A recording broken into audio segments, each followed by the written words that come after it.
¿Y si el monstruo del lago Ness no fuera una leyenda, sino una criatura ancestral que nunca debió despertar? En las brumas eternas del norte, donde el silencio pesa más que el tiempo, se alza una historia que ha pasado de generación en generación. Una advertencia que pocos se atreven a contar. Todo comenzó cuando una familia decidió establecerse en una vieja cabaña a orillas del lago, buscando paz y un nuevo comienzo. Angus, el padre, era un hombre fuerte y obstinado que no creía en supersticiones. Su esposa, Mariela, en cambio, era sensible al ambiente del lugar. Decía que el aire allí tenía memoria, que las olas susurraban nombres antiguos cuando el viento soplaba desde el norte. Con ellos vivían sus dos hijos, Tomás y Lucía, curiosos y soñadores, ajenos al miedo que comenzaba a rondar la casa. La primera noche, el silencio del lago era tan profundo que cualquier ruido se sentía como un grito. Angus salió a cerrar el establo cuando notó que el agua se movía de forma extraña, como si algo enorme respirara bajo la superficie. Pensó que era el viento, pero una sombra oscura cruzó lentamente bajo el reflejo de la luna. No dijo nada para no preocupar a su esposa, aunque en su interior algo lo inquietó profundamente. A la mañana siguiente, el ganado apareció alterado. Uno de los terneros había desaparecido y en la orilla quedaron marcas profundas en el barro, como si algo con una piel escamosa se hubiera arrastrado fuera del lago. Mariela comenzó a tener pesadillas. Soñaba con una figura inmensa que emergía del agua, con ojos antiguos y una mirada que parecía atravesar el alma. En sus sueños escuchaba un murmullo, una voz profunda que le repetía: no debieron despertar lo que duerme bajo el agua. Cuando se lo contó a Angus, él rió nervioso y le dijo que todo era producto del cansancio. Pero esa noche, mientras cenaban, un golpe retumbó en la estructura de la casa. El suelo tembló como si algo hubiera chocado contra la base.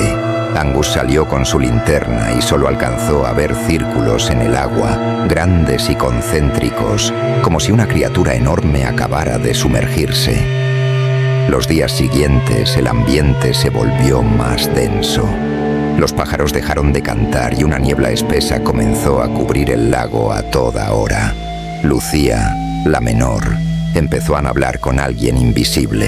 Decía que una voz le contaba historias antiguas sobre criaturas que vivían en las profundidades, guardianes del pasado, castigados por los hombres que quisieron dominar lo que no entendían. Mariela intentó alejar a la niña del lago, pero una noche la encontró parada al borde del agua, completamente inmóvil, mirando hacia la bruma. Cuando la tocó, Lucía se volvió lentamente y dijo con una voz que no parecía suya: «Él tiene hambre». Esa misma madrugada, Tomás escuchó un rugido sordo proveniente del lago. Miró por la ventana y vio una forma gigantesca emerger entre la niebla. No tenía forma definida, solo una silueta alargada con una cabeza que recordaba a las bestias prehistóricas que había visto en los libros. Su cuerpo brillaba como si estuviera cubierto de una sustancia viscosa.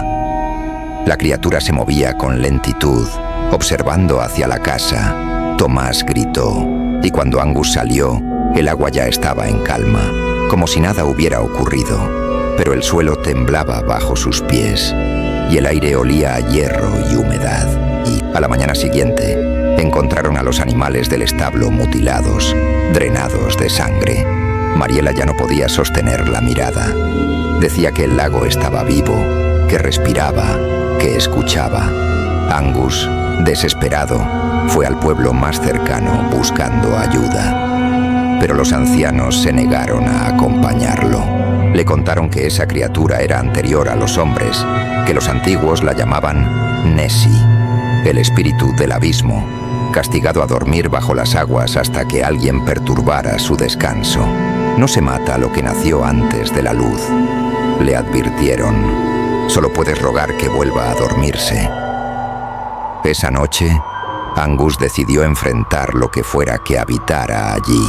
Llevó una antorcha, una cuerda y un anzuelo viejo de hierro que había encontrado en el granero. El viento rugía entre los árboles y la niebla parecía cerrarse sobre él. Desde la ventana, Mariela y los niños vieron cómo se acercaba al lago, su silueta apenas visible entre la bruma. De pronto, el agua se agitó con violencia. Un rugido profundo, casi humano, resonó en todo el valle. La linterna cayó al suelo y se apagó. Después, solo silencio. Mariela corrió hacia la orilla gritando su nombre, pero no había rastro de Angus.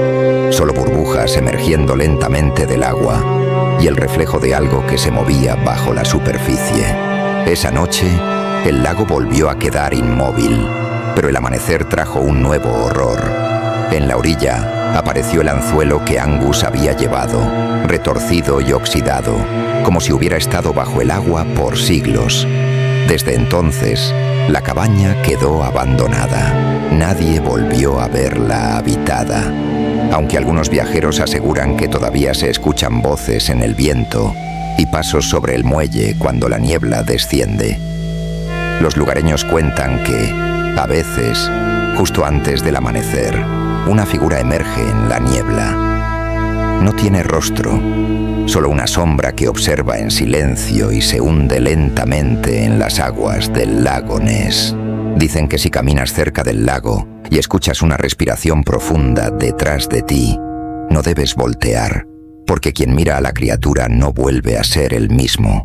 Tal vez el monstruo del lago Ness no sea una bestia, sino el eco de algo mucho más antiguo, una memoria viva del miedo. Tal vez sea una advertencia para quienes se atreven a profanar lo que debe permanecer dormido. ¿Y tú? Si alguna vez viajas al norte y ves la niebla levantarse sobre el agua, ¿tendrás el valor de mirar lo que se oculta debajo? Déjame tu opinión en los comentarios y cuéntame si crees que el monstruo del lago Ness realmente existe o si es solo el reflejo de nuestros miedos más profundos. Suscríbete a Historias, Secretos y Curiosidades para descubrir los enigmas que el mundo intenta mantener en silencio.